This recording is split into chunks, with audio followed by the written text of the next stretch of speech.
साथियों, यूं तो सभी तीर्थ स्थानों और मंदिरों के अपने अपने महत्व हैं, पर कुछ तीर्थ ऐसे हैं जहां जाकर दर्शन करने का अलग ही सुख होता है। उन्हीं में एक है माता वैष्णो देवी जी के मंदिर के दर्शन, जिसके द्वार तक पहुंचने और शीर्ष झुकाने की हर भक्त की मनोकामना होती है। और ऐसा कहते भी हैं कि माँ हर किसी को अपने यहाँ तक आने का न्योता नहीं देती, बल्कि वो जिस पर विशेष कृपा बरसाती हैं उसी को बुलाती हैं।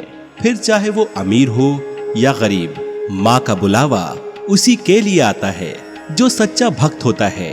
माँ वैष्णो देवी मंदिर में हजारों की संख्या में भक्त दर्शन करने जाते हैं। हर किसी के मुख से एक ही स्वर जय माता जी के जयकारों से दिशाएं गूंज उठती हैं। साथियों, माता वैष्णो देवी का ये मंदिर जम्मू में ऊंची ऊंची पर्वत श्रृंखलाओं के बीच स्थित है। इन पहाड़ियों को त्रिकुटा की पहाड़ियां कहते हैं और माता का मंदिर यहाँ 5200 फीट की ऊंचाई पर स्थित है।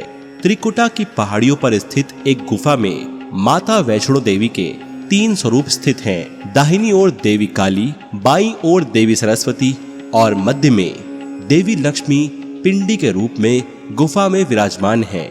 इन तीनों पिंडियों को मिलाकर ही माता वैष्णो देवी कहा जाता है। मंदिर में मुख्य तीर्थ है पवित्र गुफा, जो सबसे प्राचीन और मान्यताओं से भरी हुई है। इसकी लंबाई है 98 फीट। इस गुफा में एक बड़ा सा चबूतरा बना हुआ है।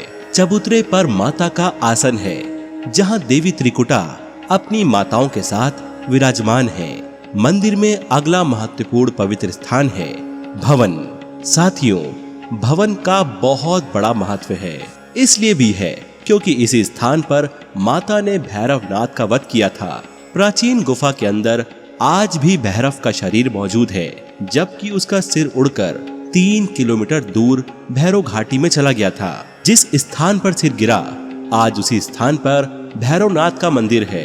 कटरा से वैष्णो देवी की पैदल ही चढ़ाई शुरू होती है, जो 13 किलोमीटर की दूरी तय करने पर भवन के दर्शन होते हैं। साथियों, अब मैं बताने जा रहा हूँ आपको माता वैष्णो देवी के मंदिर के कुछ महत्वपूर्ण तथ्य। पहली बात तो यह है कि माता वैष्णो देवी के दर्शन के लिए वर्तमान समय में जिस रास्ते का आप इस्तेमाल करके आगे की ओर बढ़ते हैं, वो प्राचीन रास्ता नहीं है, बल्कि बाद में बनाया गया रास्ता है, जो साल 1977 में भक्तों की बढ़ती संख्या को देखते हुए उनकी सुविधा और सुरक्षा के लिए बनाया गया था। वरना मंदिर तक पहुंचने वाला प्राचीन मार्ग पूरी तरह से प्राकृतिक है और काफी संकरा भी। प्राचीन मार्ग पूरी तरह से बंद भी नहीं किया गया है, क्योंकि जब भी भक्तों की संख्या 10,000 से कम दिखती है, तब प्राचीन मार्ग खोल दिया जाता है और भक्त इसी प्राकृतिक मार्ग से होकर गुफा में प्रवेश करते हैं। साथियों, आपको बता दूं कि मंदिर में सुबह शाम माता की आरती की जाती है और आरती से पहले माता को पानी, दूध, घी व शहद से स्नान कराया जाता है। उसके बाद उनको वस्त्र आभूषण पहनाकर उनका श्रृंगार किया जाता है। इस बीच मंत्रों और श्लोकों का उच्चारण चलता रहता है। पहले पुजारी खुद जाकर गुफा के भीतर पूजा करते हैं, फिर गुफा से बाहर बैठे भक्तों को आरती दी जाती है। आरती पूरी हो जाने के बाद भक्तों के बीच प्रसाद बांटा जाता है। साथियों, ये तो हम सभी जानते हैं कि जो भाग्यशाली होते हैं उन्हें ही माता के दर्शन मिलते हैं, पर उनसे भी ज्यादा भाग्यशाली वो भक्त माने जाते हैं जिन्हें प्राचीन गुफा के दर्शन मिलते हैं।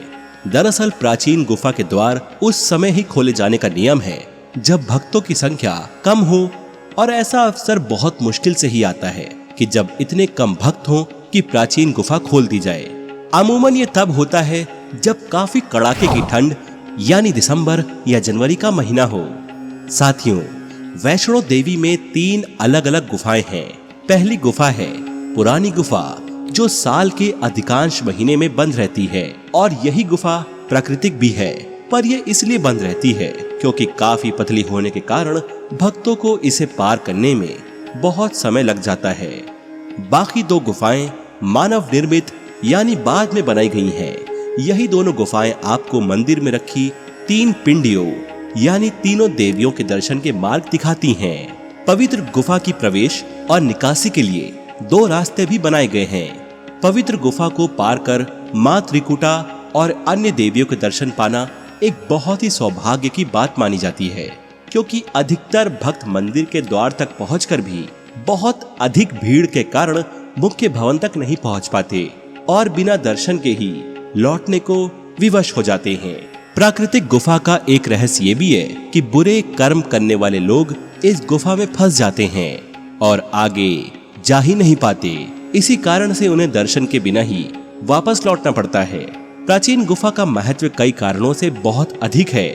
उनमें से एक सबसे बड़ा कारण ये है कि इसमें हर समय गंगा जल प्रवाहित होता रहता है। जो भी श्रद्धालु इस रास्ते से गुजरते हैं वो इसी पवित्र गंगा जल से खुद को पवित्र कर माँ के दरबार में पहुँचते हैं। ऐसा सुंदर अनुभव हर किसी भक्त को नहीं मिल पाता। साथियों, इन दिव्य गुफाओं की पवित्रता का पता आपको ऐसे भी लग जाएगा कि कई विशेषज्ञों के अनुसार इन गुफाओं की आयु 10 लाख वर्ष से अधिक की है। यहाँ एक और प्राचीन गुफा है जिसे गर्भ जून के नाम से जाना जाता है। मान्यता है कि भैरवनाथ से छुपकर माँ वैष्णो देवी इसी गुफा में पूरे 9 माह तक रही थीं। फिलहाल इस वीडियो के लिए बस इतना ही। अगर आपको ये वीडियो पसंद आई हो तो इसे लाइक करें, शेयर करें और अगर अभी तक आपने हमारे इस YouTube चैनल को सब्सक्राइब नहीं किया है तो सब्सक्राइब करना ना भूलें। साथ में बेल आइकन जरूर दबाएं। आपका इस वीडियो को देखने के लिए बहुत बहुत धन्यवाद।